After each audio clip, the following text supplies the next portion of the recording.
The Adventures of Sherlock Holmes, by Sir Arthur Conan Doyle. Adventure 9. The Adventure of the Engineer's Thumb. Of all the problems which have been submitted to my friend, Mr. Sherlock Holmes, for solution during the years of our intimacy, there were only two which I was the means of introducing to his notice, that of Mr. Hatherley's thumb, and that of Colonel Warburton's madness.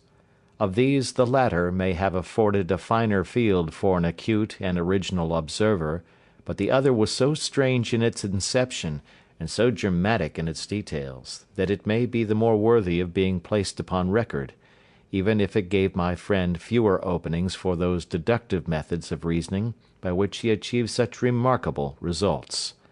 The story has, I believe, been told more than once in the newspapers, but, like all such narratives, its effect is much less striking when set forth en bloc in a single half-column of print than when the facts slowly evolve before your own eyes, and the mystery clears gradually away as each new discovery furnishes a step which leads on to the complete truth. At the time the circumstances made a deep impression upon me, and the lapse of 2 years has hardly served to weaken the effect.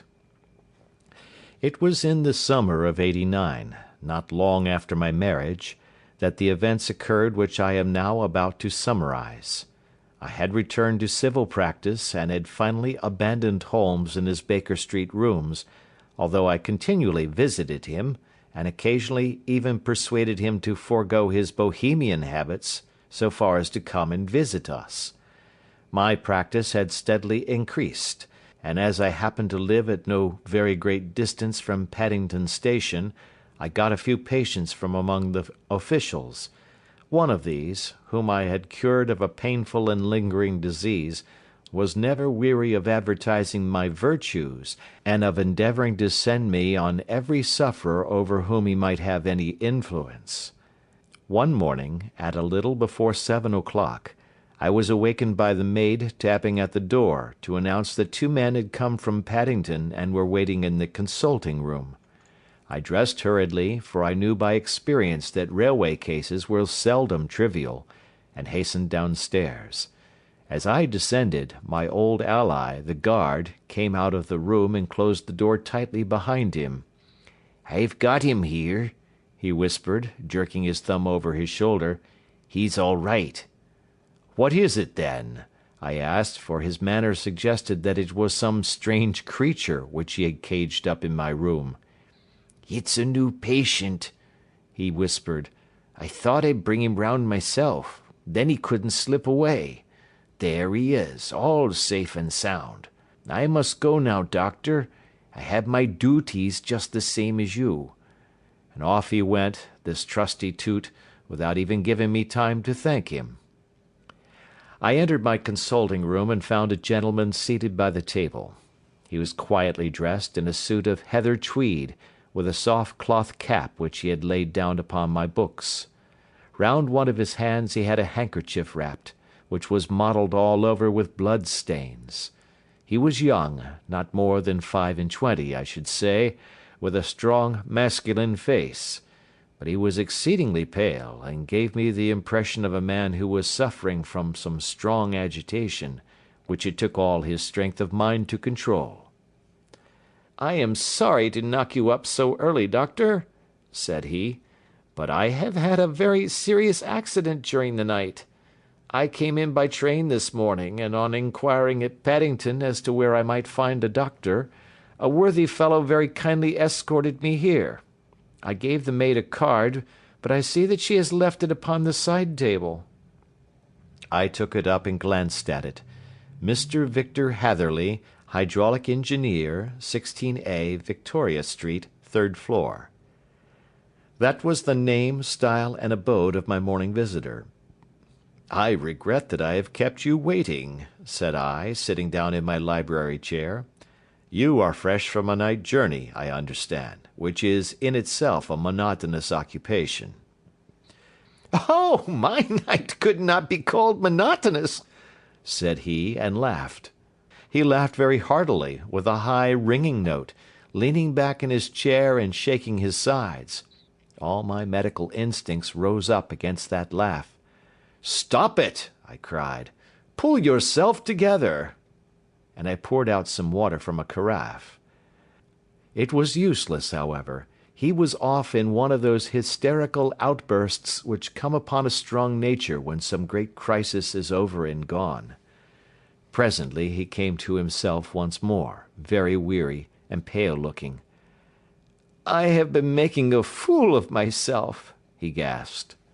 "Not at all. Drink this." I dashed some brandy into the water, and the colour began to come back to his bloodless cheeks. "That's better," said he. "And now, doctor, perhaps you would kindly attend to my thumb, or rather to the place where my thumb used to be?" He unwound the handkerchief and held out his hand. It gave even my hardened nerves a shudder to look at it. There were 4 protruding fingers and a horrid red, spongy surface where the thumb should have been. It had been hacked or torn right out from the roots. "Good heavens!" I cried. "This is a terrible injury. It must have bled considerably." "Yes, it did. I fainted when it was done, and I think that I must have been senseless for a long time. When I came to, I found that it was still bleeding, so I tied one end of my handkerchief very tightly round the wrist and braced it up with a twig." "Excellent. You should have been a surgeon." "It is a question of hydraulics, you see, and came within my own province." "This has been done," said I, examining the wound, "by a very heavy and sharp instrument." "A thing like a cleaver," said he. "An accident, I presume?" "By no means." "What? A murderous attack?" "Very murderous indeed." "You horrify me." I sponged the wound, cleaned it, dressed it, and finally covered it over with cotton wadding and carbolized bandages. He lay back without wincing, though he bit his lip from time to time. "How is that?" I asked when I had finished. "Capital. Between your brandy and your bandage, I feel a new man. I was very weak, but I have had a good deal to go through." "Perhaps you had better not speak of the matter. It is evidently trying to your nerves." "Oh, no, not now. I shall have to tell my tale to the police. But, between ourselves, if it were not for the convincing evidence of this wound of mine, I should be surprised if they believed my statement, for it is a very extraordinary one, and I have not much in the way of proof with which to back it up. And even if they believe me, the clues which I can give them are so vague that it is a question whether justice will be done." "Ha!" cried I. "If it is anything in the nature of a problem which you desire to see solved, I should strongly recommend you to come to my friend, Mr. Sherlock Holmes, before you go to the official police." "Oh, I have heard of that fellow," answered my visitor, "and I should be very glad if he would take the matter up, though of course I must use the official police as well. Would you give me an introduction to him?" "I'll do better. I'll take you round to him myself." "I should be immensely obliged to you." "We'll call a cab and go together. We shall just be in time to have a little breakfast with him. Do you feel equal to it?" "Yes, I shall not feel easy until I have told my story." "Then my servant will call a cab and I shall be with you in an instant." I rushed upstairs, explained the matter shortly to my wife, and in 5 minutes was inside a hansom driving with my new acquaintance to Baker Street. Sherlock Holmes was, as I expected, lounging about his sitting room in his dressing gown, reading the agony column of the Times and smoking his before breakfast pipe, which was composed of all the plugs and dottles left from his smokes of the day before, all carefully dried and collected on the corner of the mantelpiece. He received us in his quietly genial fashion, ordered fresh rashers and eggs, and joined us in a hearty meal. When it was concluded he settled our new acquaintance upon the sofa, placed a pillow beneath his head, and laid a glass of brandy and water within his reach. "It is easy to see that your experience has been no common one, Mr. Hatherley," said he. Pray lie down there and make yourself absolutely at home.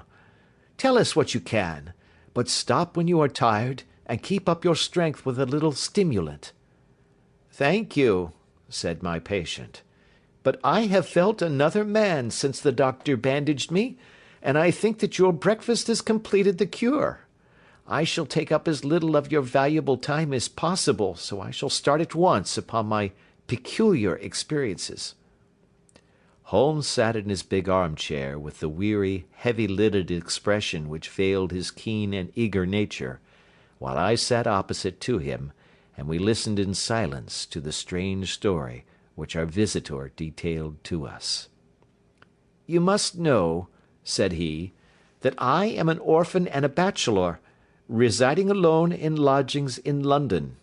By profession I am a hydraulic engineer, and I have had considerable experience of my work during the 7 years that I was apprenticed to Venner and Matheson, the well-known firm of Greenwich.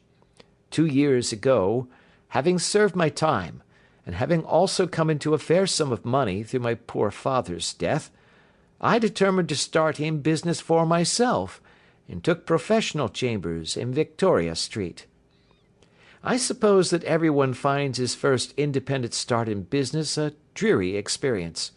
To me, it has been exceptionally so. During 2 years I have had 3 consultations and 1 small job, and that is absolutely all that my profession has brought me. My gross takings amount to £27 10s. Every day, from 9 in the morning until 4 in the afternoon, I waited in my little den, until at last my heart began to sink, and I came to believe that I should never have any practice at all. Yesterday, however, just as I was thinking of leaving the office, my clerk entered to say there was a gentleman waiting, who wished to see me upon business. He brought up a card, too, with the name of Colonel Lysander Stark engraved upon it.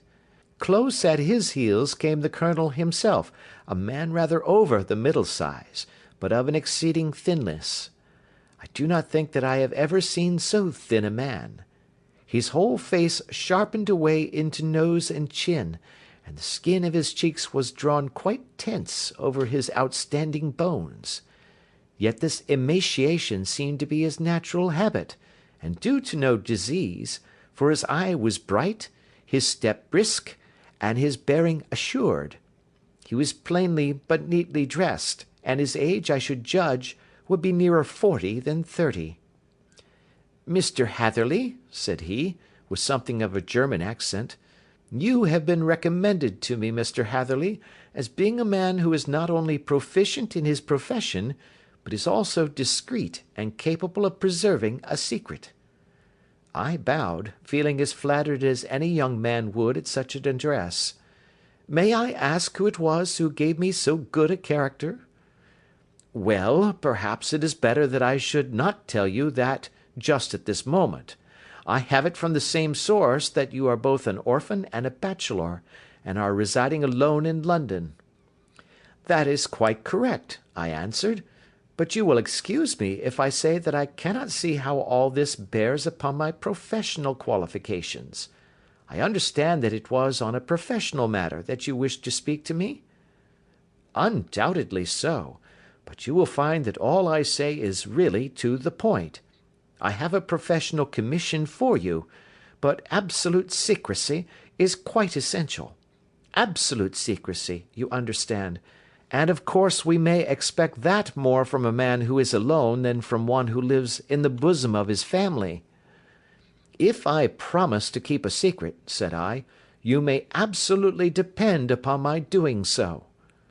He looked very hard at me as I spoke, and it seemed to me that I had never seen so suspicious and questioning an eye. "Do you promise, then?" said he at last. "Yes, I promise." "Absolute and complete silence before, during, and after? No reference to the matter at all, either in word or writing?" "I have already given you my word." "Very good." He suddenly sprang up, and darting like lightning across the room, he flung open the door. The passage outside was empty. "That's all right," said he, coming back. "I know that clerks are sometimes curious as to their master's affairs. Now we can talk in safety." He drew up his chair very close to mine, and began to stare at me again with the same questioning and thoughtful look. A feeling of repulsion, and of something akin to fear, had begun to rise within me at the strange antics of this fleshless man. Even my dread of losing a client could not restrain me from showing my impatience. "I beg that you will state your business, sir," said I. "My time is of value." Heaven forgive me for that last sentence, but the words came to my lips. "How would 50 guineas for a night's work suit you?" he asked. "Most admirably." "I say a night's work, but an hour's would be nearer the mark. I simply want your opinion about a hydraulic stamping machine which has got out of gear. If you show us what is wrong, we shall soon set it right ourselves. What do you think of such a commission as that?" "The work appears to be light and the pay munificent." "Precisely so. We shall want you to come to-night by the last train." "Where to?" "To Eyford, in Berkshire. It is a little place near the borders of Oxfordshire, and within 7 miles of Reading. There is a train from Paddington which would bring you there at about 11:15. "Very good." "I shall come down in a carriage to meet you." "There is a drive, then?" "Yes, our little place is quite out in the country. It is a good 7 miles from Eyford Station." "Then we can hardly get there before midnight. I suppose there would be no chance of a train back. I should be compelled to stop the night." "Yes, we could easily give you a shakedown." "That is very awkward. Could I not come at some more convenient hour?" "We have judged it best that you should come late. It is to recompense you for any inconvenience that we are paying to you, a young and unknown man, a fee which would buy an opinion from the very heads of your profession. Still, of course, if you would like to draw out of the business, there is plenty of time to do so." I thought of the 50 guineas, and of how useful they would be to me. "Not at all," said I. "I shall be very happy to accommodate myself to your wishes. I should like, however, to understand a little more clearly what it is that you wish me to do." "Quite so. It is very natural that the pledge of secrecy which we have exacted from you should have aroused your curiosity.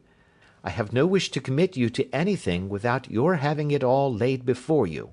I suppose that we are absolutely safe from eavesdroppers?" "Entirely."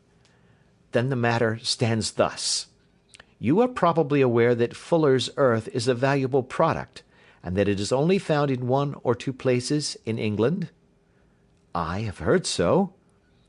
"Some little time ago I bought a small place, a very small place, within 10 miles of Reading. I was fortunate enough to discover that there was a deposit of Fuller's earth in one of my fields. On examining it, however, I found that this deposit was a comparatively small one, and that it formed a link between 2 very much larger ones upon the right and left, both of them, however, in the grounds of my neighbours. These good people were absolutely ignorant that their land contained that which was quite as valuable as a gold mine. Naturally, it was to my interest to buy their land before they discovered its true value, but unfortunately I had no capital by which I could do this. I took a few of my friends into the secret, however, and they suggested that we should quietly and secretly work our own little deposit, and that in this way we should earn the money which would enable us to buy the neighbouring fields. This we have now been doing for some time, and in order to help us in our operations we erected a hydraulic press. This press, as I have already explained, has got out of order, and we wish your advice upon the subject. We guard our secret very jealously, however, and if it once became known that we had hydraulic engineers coming to our little house, it would soon rouse inquiry, and then, if the facts came out, It would be good-bye to any chance of getting these fields and carrying out our plans. That is why I have made you promise me that you will not tell a human being that you are going to Eyford to-night. I hope that I make it all plain?" "I quite follow you," said I. "The only point which I could not quite understand was, what use you could make of a hydraulic press in excavating fuller's earth, which, as I understand, is dug out like gravel from a pit." "Ah," said he carelessly, "we have our own process. We compress the earth into bricks, so as to remove them without revealing what they are. But that is a mere detail. I have taken you fully into my confidence now, Mr. Hatherley, and I have shown you how I trust you." He rose as he spoke. "I shall expect you, then, at Eyford at 11:15. "I shall certainly be there." "And not a word to a soul." He looked at me with a last long, questioning gaze, and then, pressing my hand in a cold, dank grasp, he hurried from the room. Well, when I came to think it all over in cool blood, I was very much astonished, as you may both think, at this sudden commission which has been entrusted to me. On the one hand, of course, I was glad, for the fee was at least tenfold what I should have asked had I set a price upon my own services, and it was possible that this order might lead to other ones. On the other hand, the face and manner of my patron had made an unpleasant impression upon me, and I could not think that his explanation of the fuller's earth was sufficient to explain the necessity of my coming at midnight, and his extreme anxiety lest I should tell any one of my errand. However, I threw all fears to the winds, ate a hearty supper, drove to Paddington, and started off, having obeyed to the letter the injunction as to holding my tongue. At Reading, I had to change not only my carriage but my station. However, I was in time for the last train to Eyford, and I reached the little dim-lit station after 11 o'clock. I was the only passenger who got out there, and there was no one upon the platform save a single sleepy porter with a lantern. As I passed out through the wicket gate, however, I found my acquaintance of the morning waiting in the shadow upon the other side. Without a word he grasped my arm and hurried me into a carriage, the door of which was standing open. He drew up the windows on either side, tapped on the woodwork, and away we went as fast as the horse could go. "One horse?" interjected Holmes. "Yes, only one." "Did you observe the colour?" "Yes, I saw it by the side lights when I was stepping into the carriage. It was a chestnut." "Tired looking or fresh?" "Oh, fresh and glossy." "Thank you. I am sorry to have interrupted you. Pray continue your most interesting statement." "Away we went then, and we drove for at least an hour. Colonel Lysander Stark had said that it was only 7 miles, but I should think, from the rate that we seemed to go, and from the time that we took, that it must have been nearer 12. He sat at my side in silence all the time, and I was aware, more than once when I glanced in his direction, that he was looking at me with great intensity. The country road seemed to be not very good in that part of the world, for we lurched and jolted terribly. I tried to look out of the windows to see something of where we were, but they were made of frosted glass, and I could make out nothing save the occasional bright blur of a passing light. Now and then I hazarded some remark to break the monotony of the journey, but the colonel answered only in monosyllables, and the conversation soon flagged. At last, however, the bumping of the road was exchanged for the crisp smoothness of a gravelled drive, and the carriage came to a stand. Colonel Lysander Stark sprang out, and, as I followed after him, pulled me swiftly into a porch which gaped in front of us. We stepped, as it were, right out of the carriage and into the hall, so that I failed to catch the most fleeting glance of the front of the house. The instant that I had crossed the threshold the door slammed heavily behind us, and I heard faintly the rattle of the wheels as the carriage drove away. It was pitch dark inside the house, and the Colonel fumbled about, looking for matches and muttering under his breath. Suddenly a door opened at the other end of the passage, and a long, golden bar of light shot out in our direction. It grew broader, and a woman appeared with a lamp in her hand, which she held above her head, pushing her face forward and peering at us. I could see that she was pretty, and from the gloss with which the light shone upon her dark dress, I knew that it was a rich material. She spoke a few words in a foreign tongue, in a tone as though asking a question, and when my companion answered in a gruff monosyllable, she gave such a start that the lamp nearly fell from her hand. Colonel Stark went up to her, whispered something in her ear, and then, pushing her back into the room from whence she had come, he walked towards me again with the lamp in his hand. "Perhaps you will have the kindness to wait in this room for a few minutes," said he, throwing open another door. It was a quiet, little, plainly furnished room, with a round table in the centre, on which several German books were scattered. Colonel Stark laid down the lamp on the top of a harmonium beside the door. "I shall not keep you waiting an instant," said he, and vanished into the darkness. I glanced at the books upon the table, and in spite of my ignorance of German I could see that 2 of them were treatises on science, the others being volumes of poetry. Then I walked across to the window, hoping that I might catch some glimpse of the countryside, but an oak shutter, heavily barred, was folded across it. It was a wonderfully silent house. There was an old clock ticking loudly somewhere in the passage, but otherwise everything was deadly still. A vague feeling of uneasiness began to steal over me. Who were these German people, and what were they doing living in this strange, out-of-the-way place? And where was the place? I was 10 miles or so from Eyford, that was all I knew, but whether north, south, east, or west, I had no idea. For that matter, Reading, and possibly other large towns, were within that radius, so the place might not be so secluded after all. Yet it was quite certain, from the absolute stillness, that we were in the country. I paced up and down the room, humming a tune under my breath to keep up my spirits, and feeling that I was thoroughly earning my 50-guinea fee. Suddenly, without any preliminary sound in the midst of the utter stillness, the door of my room swung slowly open. The woman was standing in the aperture, the darkness of the hall behind her, the yellow light from my lamp beating upon her eager and beautiful face. I could see at a glance that she was sick with fear, and the sight sent a chill to my own heart.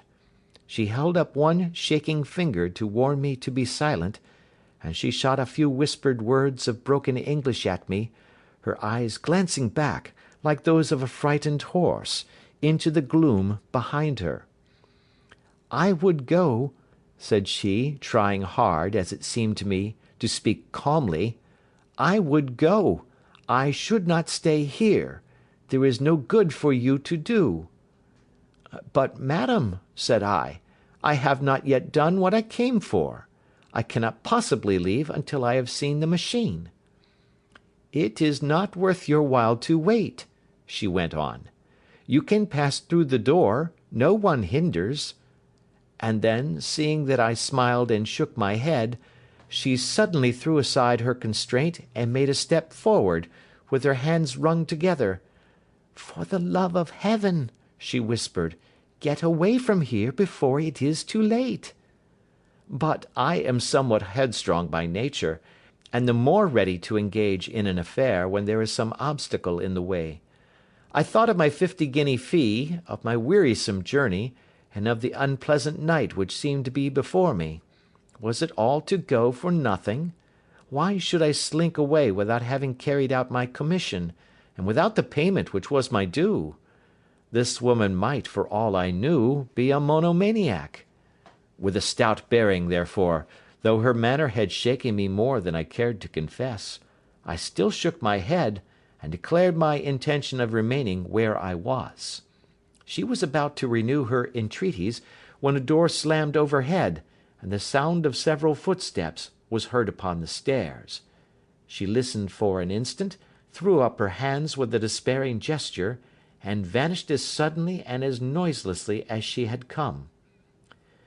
The newcomers were Colonel Lysander Stark, and a short, thick man with a chinchilla beard growing out of the creases of his double chin, who was introduced to me as Mr. Ferguson. "This is my secretary and manager," said the colonel. "By the way, I was under the impression that I left this door shut just now. I fear that you have felt the draught." "On the contrary," said I opened the door myself because I felt the room to be a little close." He shot one of his suspicious looks at me. "Perhaps we had better proceed to business, then," said he. "Mr. Ferguson and I will take you up to see the machine." "I had better put my hat on, I suppose." "Oh, no, it is in the house." "What? You dig fuller's earth in the house?" "No, no, this is only where we compress it. But never mind that. All we wish you to do is to examine the machine, and to let us know what is wrong with it." We went upstairs together, the colonel first with the lamp, the fat manager and I behind him. It was a labyrinth of an old house, with corridors, passages, narrow winding staircases, and little low doors, the thresholds of which were hollowed out by the generations who had crossed them. There were no carpets, and no signs of any furniture above the ground floor, while the plaster was peeling off the walls, and the damp was breaking through in green, unhealthy blotches. I tried to put on as unconcerned an air as possible, but I had not forgotten the warnings of the lady, even though I disregarded them, and I kept a keen eye upon my two companions. Ferguson appeared to be a morose and silent man, but I could see from the little that he said that he was at least a fellow countryman. Colonel Lysander Stark stopped at last before a low door, which he unlocked. Within was a small square room, in which the three of us could hardly get at one time. Ferguson remained outside, and the colonel ushered me in. "We are now," said he, "actually within the hydraulic press, and it would be a particularly unpleasant thing for us if anyone were to turn it on. The ceiling of this small chamber is really the end of the descending piston, and it comes down with the force of many tons upon this metal floor.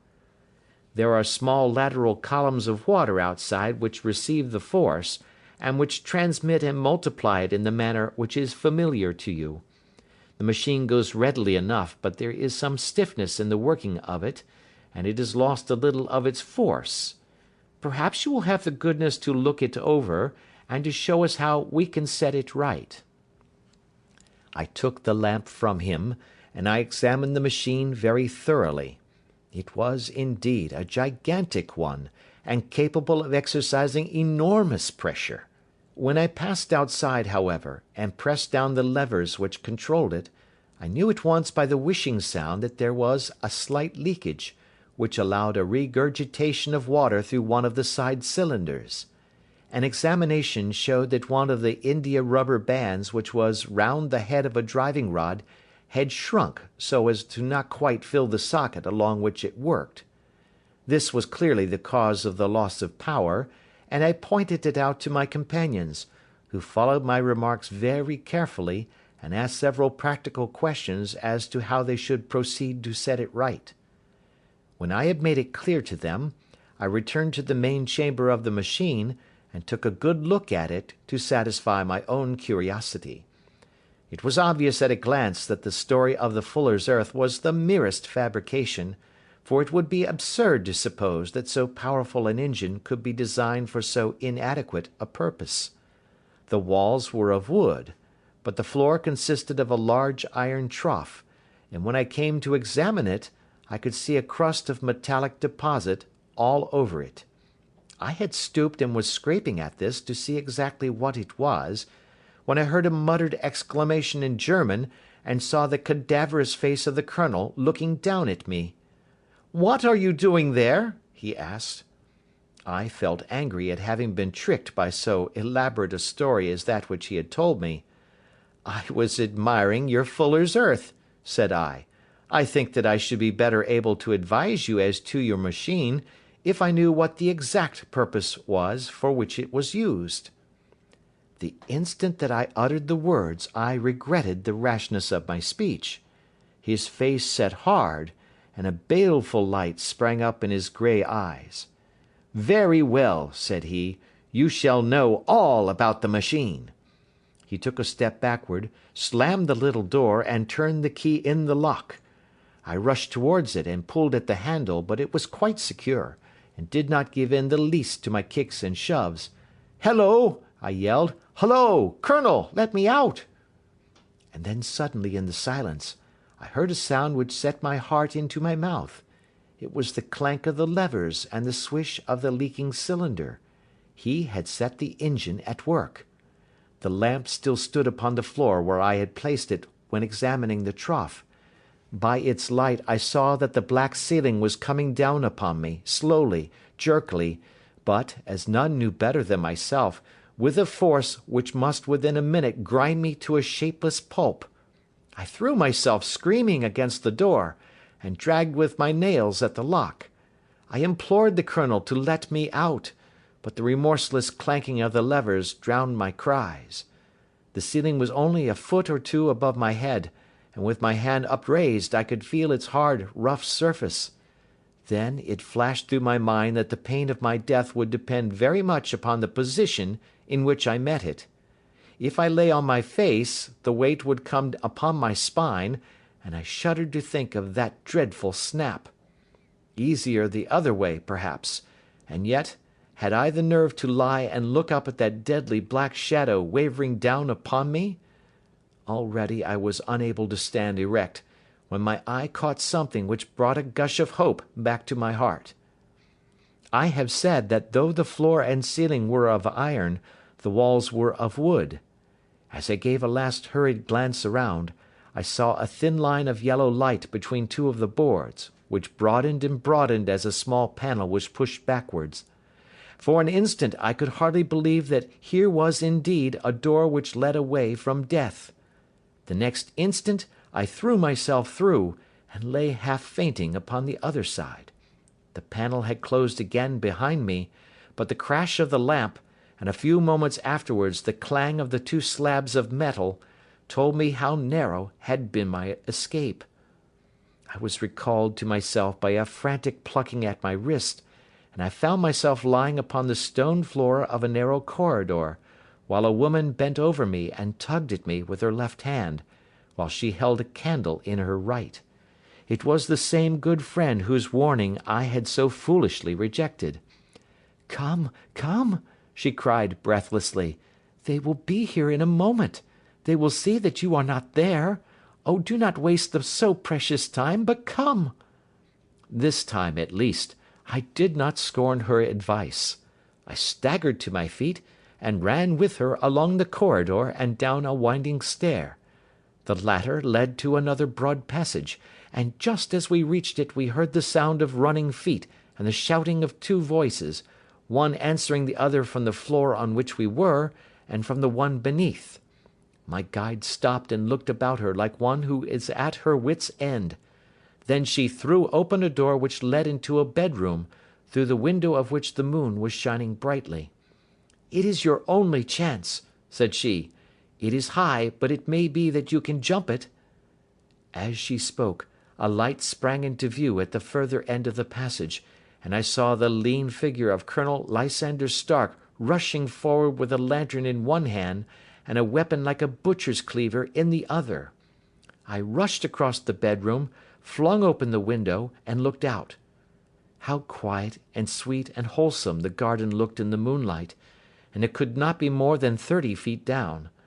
I clambered out upon the sill, but I hesitated to jump until I should have heard what passed between my saviour and the ruffian who pursued me. If she were ill used, then at any risks I was determined to go back to her assistance. The thought had hardly flashed through my mind before he was at the door, pushing his way past her, and she threw her arms round him and tried to hold him back. "Fritz, Fritz," she cried in English, "remember your promise after the last time. You said it should not be again. He will be silent. Oh, he will be silent!" "You are mad, Elise," he shouted, struggling to break away from her. "You will be the ruin of us. He has seen too much. Let me pass, I say." He dashed her to one side, and rushing to the window, cut at me with his heavy weapon. I had let myself go, and was hanging by the hands to the sill, when his blow fell. I was conscious of a dull pain, my grip loosened, and I fell into the garden below.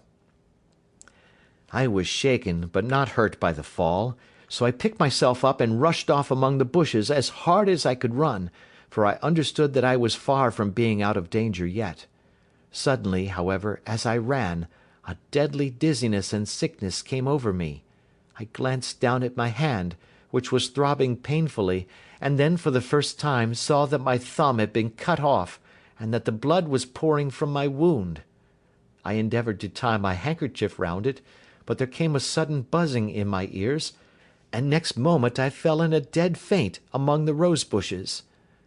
How long I remained unconscious I cannot tell. It must have been a very long time, for the moon had sunk, and a bright morning was breaking when I came to myself. My clothes were all sodden with dew, and my coat sleeve was drenched with blood from my wounded thumb. The smarting of it recalled in an instant all the particulars of my night's adventure, and I sprang to my feet with the feeling that I might hardly yet be safe from my pursuers. But to my astonishment, when I came to look round me, neither house nor garden were to be seen. I had been lying in an angle of the hedge close by the high road, and just a little lower down was a long building, which proved, upon my approaching it, to be the very station at which I had arrived upon the previous night. Were it not for the ugly wound upon my hand, all that had passed during those dreadful hours might have been an evil dream. Half dazed, I went into the station and asked about the morning train. There would be one to Reading in less than an hour. The same porter was on duty, I found, as had been there when I arrived. I inquired of him whether he had ever heard of Colonel Lysander Stark. The name was strange to him. Had he observed a carriage the night before waiting for me? No, he had not. Was there a police station anywhere near? There was one about 3 miles off. It was too far for me to go, weak and ill as I was. I determined to wait until I got back to town before telling my story to the police. It was a little past 6 when I arrived, so I went first to have my wound dressed, and then the doctor was kind enough to bring me along here. I put the case into your hands, and shall do exactly what you advise." We both sat in silence for some little time after listening to this extraordinary narrative. Then Sherlock Holmes pulled down from the shelf one of the ponderous commonplace books in which he placed his cuttings. "Here is an advertisement which will interest you," said he. "It appeared in all the papers about a year ago. Listen to this. 'Lost, on the 9th instant, Mr. Jeremiah Hayling, aged 26, a hydraulic engineer. Left his lodgings at 10 o'clock at night, and has not been heard of since. Was dressed in, etc., etc.' Ha! That represents the last time that the Colonel needed to have his machine overhauled, I fancy." "Good heavens!" cried my patient. "Then that explains what the girl said." "Undoubtedly. It is quite clear that the Colonel was a cool and desperate man, who was absolutely determined that nothing should stand in the way of his little game, like those out-and-out pirates who will leave no survivor from a captured ship. Well, every moment now is precious, so if you feel equal to it, we shall go down to Scotland Yard at once as a preliminary to starting for Eyford." Some 3 hours or so afterwards we were all in the train together, bound from Reading to the little Berkshire village. There were Sherlock Holmes, the hydraulic engineer, Inspector Bradstreet of Scotland Yard, a plain-clothes man, and myself. Bradstreet had spread an ordnance map of the county out upon the seat, and was busy with his compasses drawing a circle with Eyford for its centre. "There you are," said he. "That circle is drawn at a radius of 10 miles from the village. The The place we want must be somewhere near that line. You said 10 miles, I think, sir?" "It was an hour's good drive." "And you think that they brought you back all that way when you were unconscious?" "They must have done so. I have a confused memory, too, of having been lifted and conveyed somewhere." "What I cannot understand," said I, "is why they should have spared you when they found you lying fainting in the garden. Perhaps the villain was softened by the woman's entreaties." "I hardly think that likely. I never saw a more inexorable face in my life." "Oh, we shall soon clear up all that," said Bradstreet. "Well, I have drawn my circle, and I only wish I knew at what point upon it the folk that we are in search of are to be found." "I think I could lay my finger on it," said Holmes quietly. "Really now," cried the inspector, "you have formed your opinion. Come now, we shall see who agrees with you. I say it is south, for the country is more deserted there." "And I say east," said my patient. "I am for west," remarked the plain-clothes man. "There are several quiet little villages up there." "And I am for north," said I, "because there are no hills there, and our friend says he did not notice the carriage go up any." "Come," cried the inspector, laughing, "it's a very pretty diversity of opinion. We have boxed the compass among us. Who do you give your casting vote to?" "You are all wrong." "But we can't all be." "Oh, yes, you can. This is my point." He placed his finger in the center of the circle. "This is where we shall find them." "But the 12-mile drive?" gasped Hatherley. 6 out and 6 back. Nothing simpler. You say yourself that the horse was fresh and glossy when you got in. How could it be that it had gone 12 miles over heavy roads?" "Indeed, it is a likely ruse enough," observed Bradstreet thoughtfully. "Of course, there can be no doubt as to the nature of this gang." "None at all," said Holmes. "They are coiners on a large scale, and have used the machine to form the amalgam which has taken the place of silver." "We have known for some time that a clever gang was at work," said the inspector. "They have been turning out half-crowns by the thousand. We even traced them as far as Reading, but could get no farther, for they had covered their traces in a way that showed that they were very old hands. But now, thanks to this lucky chance, I think that we have got them right enough." But the inspector was mistaken, for those criminals were not destined to fall into the hands of justice. As we rolled into Eyford Station, we saw a gigantic column of smoke which streamed up from behind a small clump of trees in the neighbourhood, and hung like an immense ostrich feather over the landscape. "A house on fire?" asked Bradstreet, as the train steamed off again on its way. "Yes, sir," said the station master. "When did it break out?" "I hear that it was during the night, sir, but it has got worse, and the whole place is in a blaze." "Whose house is it?" "Dr. Betcher's." "Tell me," broke in the engineer, "is Dr. Betcher a German, very thin, with a long sharp nose?" The station master laughed heartily. "No, sir. Dr. Betcher is an Englishman, and there isn't a man in the parish who has a better lined waistcoat. But he has a gentleman staying with him, a patient, as I understand, who is a foreigner, and he looks as if a little good Berkshire beef would do him no harm." The station master had not finished his speech before we were all hastening in the direction of the fire. The road topped a low hill, and there was a great widespread whitewashed building in front of us, spouting fire at every chink and window, while in the garden in front 3 fire engines were vainly striving to keep the flames under. "That's it!" cried Hatherley, in intense excitement. "There is the gravel drive, and there are the rose bushes where I lay. That second window is the one that I jumped from." "Well, at least," said Holmes, "you have had your revenge upon them. There can be no question that it was your oil lamp which, when it was crushed in the press, set fire to the wooden walls. though no doubt they were too excited in the chase after you to observe it at the time. Now keep your eyes open in this crowd for your friends of last night, though I very much fear that they are a good 100 miles off by now." And Holmes's fears came to be realized, for from that day to this no word has ever been heard either of the beautiful woman, the sinister German, or the morose Englishman.